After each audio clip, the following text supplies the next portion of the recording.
और इसी बीच एक बड़ी खबर सामने आ रही है। इंडिया गठबंधन की आज बड़ी बैठक होने वाली है। इंडिया गठबंधन की ऑनलाइन मीटिंग होने की संभावनाएं जताई जा रही है। बता दें कि संयोजक के नाम पर नीतीश कुमार पर चर्चा हो सकती है। नीतीश कुमार को संयोजक बनाने का अब ऐलान भी हो सकता है। ये बड़ी जानकारी इस वक्त की। इंडिया गठबंधन की आज बैठक होने वाली है। जूम मीटिंग के जरिए इस बैठक का आयोजन हो सकता है। नीतीश कुमार को संयोजक बनाने का एक ऐलान इस मीटिंग के बाद हो सकता है। ये बड़ी जानकारी। इंडिया गठबंधन की आज बैठक होने वाली है और इस बैठक में ऑनलाइन मीटिंग के जरिए उस नाम पर मोहर लग सकती है जिसको संयोजक बनाया जाएगा।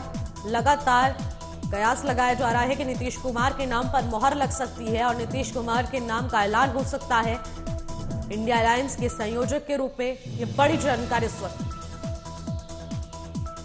इंडिया गठबंधन की आज हो सकती है बैठक। इस वक्त की बड़ी खबर हम आपको दिखा रहे हैं। इंडिया गठबंधन की ऑनलाइन मीटिंग होने की संभावना जताई जा रही है। जूम मीटिंग के जरिए इस बैठक का आयोजन हो सकता है। संयोजक के नाम पर नीतीश कुमार की चर्चा हो रही है। नीतीश कुमार को संयोजक बनाने का बड़ा ऐलान हो सकता है और एक बहुत बड़ी जिम्मेदारी नीतीश कुमार के कंधों पर आती नजर आएगी, लेकिन हाल फिलहाल इस पर चर्चा जारी है। और इसी खबर पर अधिक जानकारी के साथ हमारे संवाददाता नागेंद्र भाटिया हमारे साथ सीधे लाइव जुड़ चुके हैं। नागेंद्र, एक बहुत बड़ी बैठक इंडिया गठबंधन की होने वाली है जिसमें संयोजक के नाम पर मोहर लग सकती है। क्या कुछ अपडेट है? बिल्कुल निशी, आज इंडी अलायंस की एक बैठक होनी है जिसमें कि एक तो सीट शेयरिंग को लेकर चर्चा है कि 2024 का जो लोकसभा चुनाव है उसमें जो इंडी अलायंस के घटक दल हैं, कौन कहां से कितनी सीट पर चुनाव लड़ेगा, यानी सीट शेयरिंग पर आज बात बन सकती है। दूसरा, बिहार के जो मुख्यमंत्री है नीतीश कुमार, क्योंकि जो ये इंडी अलायंस है इसमें जितने भी दल हैं सबके संयोजन का काम जो है वो नीतीश कुमार की तरफ से किया गया था, यानी इस गठबंधन की अगुवाई नीतीश कुमार की तरफ से की गई थी। तो आज ये संभावना है कि हो सकता है कि आज नीतीश कुमार को इंडी अलायंस का संयोजक बना दिया जाए।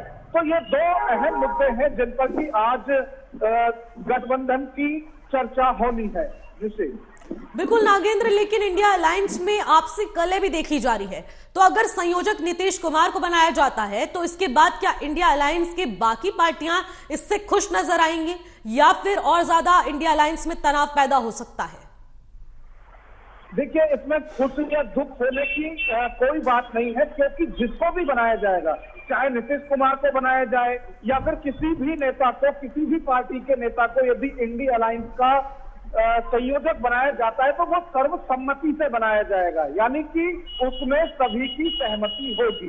एक ये चीज। दूसरा ये कि अभी तक जो असहमति है वो सबसे ज्यादा है सीट शेयरिंग को लेकर कि आखिर कौन कितनी सीट पर कहां से लड़ेगा। अब जैसे आप पश्चिम बंगाल की बात करें तो टीएमसी की जो नेता है ममता बनर्जी, उनकी तरफ से साफ कहा गया है कि बीजेपी को हराने की क्षमता यदि किसी राजनीतिक दल में पश्चिम बंगाल के अंदर है तो वो टीएमसी है और वो अकेले वहां पर चुनाव लड़ने के लिए कह रहे हैं। इसी तरह से आप पंजाब चले जाइए, वहां भगवंत मान कह रहे हैं कि कांग्रेस जो है वो तो सब कहते हैं कि एक थी कांग्रेस, यानी कांग्रेस पंजाब के अंदर खत्म हो चुकी है।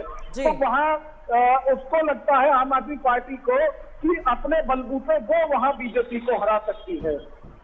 तो ये अभी सीट शेयरिंग को लेकर जरूर गहमा गहमी है, जरूर सहमति नहीं है, लेकिन जिस वक्त सहमति होगी, किसी को कम किसी को ज्यादा, इस पर जब बात बनेगी तो जो इंडी अलायंस है वो एकजुट होकर चुनाव के मैदान में उतरेगा। बिल्कुल, जिस गणित की आप बात कर रहे हैं सीट शेयरिंग की, क्योंकि अनेक राज्य है और सबकी अपनी पकड़ बहुत ही मजबूत है। टीएमसी की आप जिस तरीके से बात बता रहे हैं, लेकिन अगर बात की जाए सीएम कैंडिडेट की, सीएम फेस की, तो वो भी राज्यों में अब लगातार निकलकर सामने आ रहे हैं। लेकिन पीएम फेस को लेकर भी अब वो गहमागहमी का माहौल नजर आ रहा है, क्योंकि सभी इंडिया अलायंस की पार्टियां यही कह रही हैं कि हम पीएम पद के उम्मीदवार नजर आते हैं, लेकिन इसके बाद इन आपसी कलह को इंडिया अलायंस की अध्यक्षता किस तरीके से कोऑर्डिनेट कर पाएगी, किस तरीके से इसको सुचारू रूप से चलाया जाएगा। 2024 लोकसभा चुनाव जिस तरीके से नजदीक आ रहा है, तो इसको किस तरीके से मैनेज किया जा रहा है। इस बैठक के माध्यम से अब इंडिया अलायंस में क्या कुछ बदलाव देखने को मिलेंगे? देखिए निशी, ये सभी राजनीतिक पार्टियों की तरफ से कहा जा रहा है कि चाहे वो छोटा दल है या बड़ा दल है, उसका जो भी मुखिया है, उस पार्टी के कार्यकर्ताओं को ये लगता है कि जो प्रधानमंत्री के लिए दावेदार है वो सबसे ज्यादा उसी की पार्टी का है। चाहे वो जेडी हो, आरजेडी हो, कांग्रेस हो, हर पार्टी का कार्यकर्ता ये चाहता है कि यदि इंडिया अलायंस की सरकार हो तो उसी का नेता पीएम हो। तो ये तो हर राजनीतिक दल की तरफ से इसमें सफाई भी दी जा रही है कि ये सिर्फ कार्यकर्ताओं की मांग है, ये पार्टी की मांग नहीं है, ये पार्टी के नेता की मांग नहीं है। तो सबसे पहले इंडिया अलायंस का जो फोकस है वो है 2024 के लोकसभा चुनाव में बीजेपी और एनडीए को शिकस्त देना। उसके बाद जब बहुमत में होंगे तो वो तय कर लिया जाएगा। तो फिलहाल जो बड़े दल हैं संगठन के, अलायंस के, उनकी तरफ से यही कहा जा रहा है कि जब चुनाव होगा, नतीजे आएंगे, उसके बाद ये सब तय किया जाएगा। लेकिन जो मेन फोकस है वो संयोजक पर है इंडिया अलायंस के, और जो सीट शेयरिंग है, क्योंकि पहले भी कई राजनीतिक दल कह चुके हैं कि जो इंडिया अलायंस है, ठीक है, इसमें जो 26-27 दल हैं वो एक साथ हैं, लेकिन ये बिना सारथी के रथ जैसा है, यानी इसको कोऑर्डिनेट करने वाला कोई चाहिए। तो इन दो मुद्दे पर आज हो सकता है चर्चा हो। अब क्या इसमें फैसले लिए जाते हैं ये शाम तक साफ हो जाएगा। बिल्कुल, बहुत बहुत शुक्रिया नागेंद्र, तमाम जानकारी के लिए। इस खबर पर अपनी अपडेट देते रहिएगा। तो जिस तरीके से इंडिया अलायंस की आज बहुत बड़ी बैठक होने वाली है और सबकी नजरें उसी पर रहने वाली है कि संयोजक किसको बनाया जाएगा।